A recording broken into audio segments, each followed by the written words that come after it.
কথা বলল হয় তখন ধর্ম আগে দুঃখর হরণ থাকে বড় হইল জানি বীর প্রতিভা হল বেদর্ম ভীষ্ম আর আমরা পর বাহুবলকে ভারত করি হয়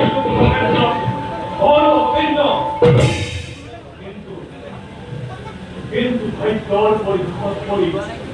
বেদর্ম ভীষ্ম মাগিলা বেলামি ওই সব কারণে পড়া রুশিয়ে করি করি